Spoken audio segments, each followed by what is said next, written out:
নমস্কার, আমি কমলেশ। মনের কথা 24x7 এর পক্ষ থেকে সকলকে আমি স্বাগত জানাচ্ছি। আজকে আমি যে ভিডিওটা আপনাদের দেখাবো, একবার ভেবে দেখবেন যে সামনের দিনগুলো সনাতনী হিন্দুদের জন্য কতটা বিপজ্জনক। এই ভারতবর্ষকে আমরা হিন্দুস্তান বলি। আমাদের যে এর আগের যে পূর্বপুরুষ সবাই সেটা জেনে এসেছে যে এটা হিন্দুদের জায়গা।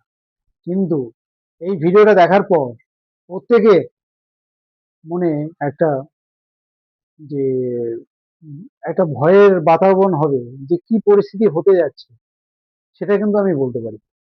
ভিডিওটা ভালো করে দেখুন।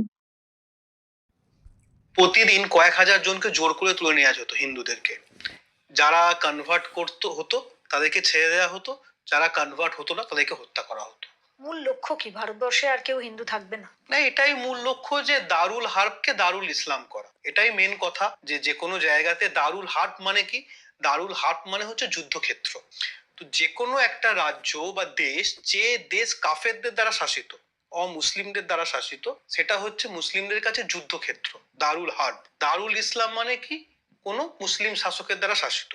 তো এটা যে কোনো মুসলিমেরই পবিত্র কর্তব্য, দারুল হার্বকে দারুল ইসলামে পরিণত করা। সেটার জন্যই বর্তমানে দেখছেন ইউরোপের বিভিন্ন দেশেও কি কাজ চলছে। পাকিস্তান, আফগানিস্তান, বাংলাদেশ সব আমাদেরই ছিল, সব চলে গেছে।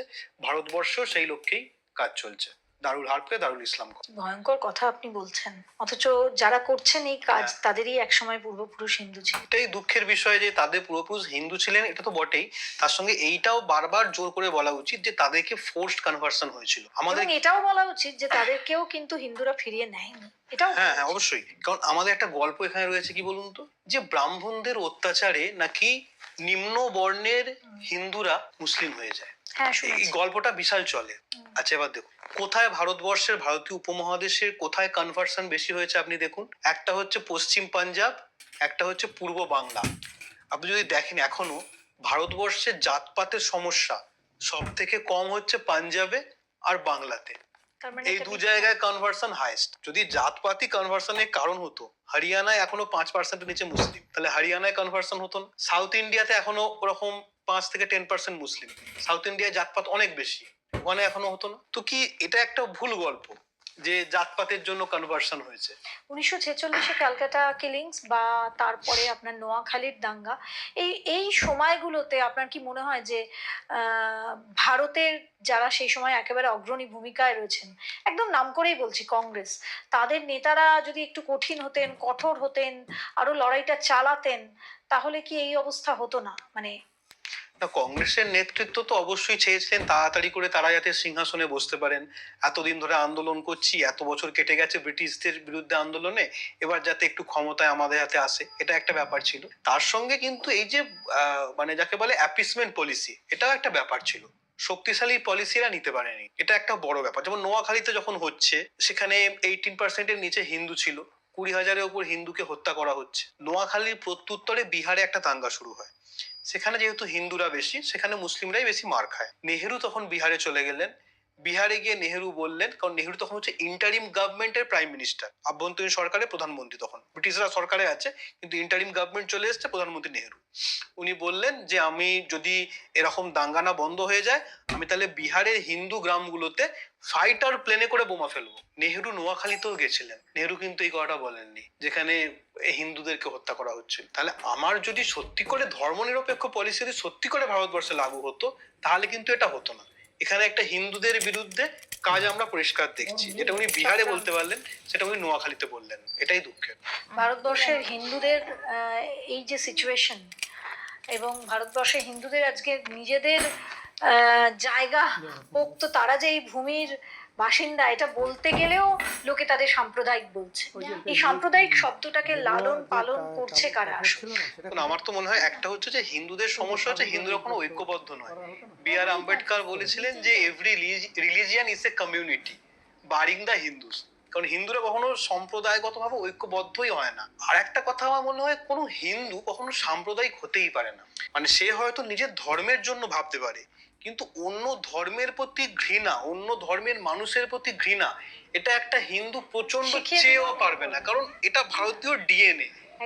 একটা হিন্দু, একটা সনাতন ধর্মের মানুষ, সে শুধু সামনের লোকটা আমার মানে আমার যেটা ধর্মাচরণ পদ্ধতি, তার ধর্মাচরণ পদ্ধতি আলাদা বলে আমি তাকে ঘৃণা করব, এটা কোনো হিন্দু কখনো করতেই পারে না, চেষ্টা করেও পারবে ধর্মই না। বোধহয় এটা শেখায় না। না, সহিষ্ণুতা শেখায় আমাদের ধর্ম, এবং সেই কারণে দেখুন আমরা কারোর প্রতি, কেউ আমাদের প্রতি বিদ্বেষমূলক হলেও আমরা শত চেষ্টাতেও নিজেদেরকে বিদ্বেষপূর্ণ পারবো না। মনোভাব আনতে পারি না। যদিও আম, মানে আমার এটা শেষ প্রশ্ন থাকবে আজকের পডকাস্টের, যে এই যে সাম্প্রদায়িক শব্দ, এই যে সেকুলার শব্দ, এইগুলো কি ভারতবর্ষ তথা বাংলার একটা বড় ক্ষতি করে দিচ্ছে?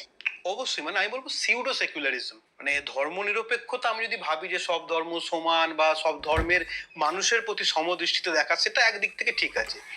ছদ্ম ধর্ম নিরপেক্ষতা অর্থাৎ কি, ধরুন এই যে কলকাতার বুকে যদি প্যালেস্টাইনের পক্ষে মুসলিমরা 500টা মিছিল করে লাস্ট 1 বছরে, কেউ বলছে না তারা সাম্প্রদায়িক, তারা প্যালেস্টাইনে মুসলিমদের অধিকারের পক্ষে কথা বলছে।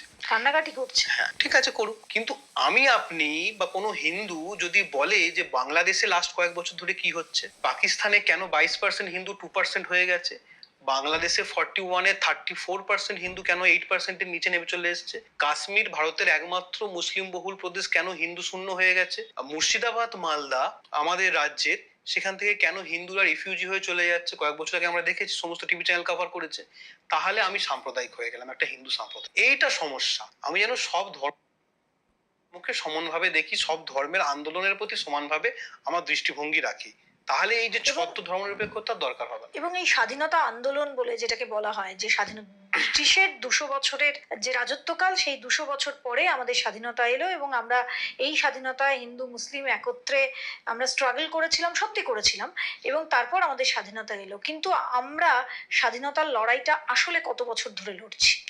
একটা তো হচ্ছে এটা বামপন্থীদের একটা অপপ্রচার,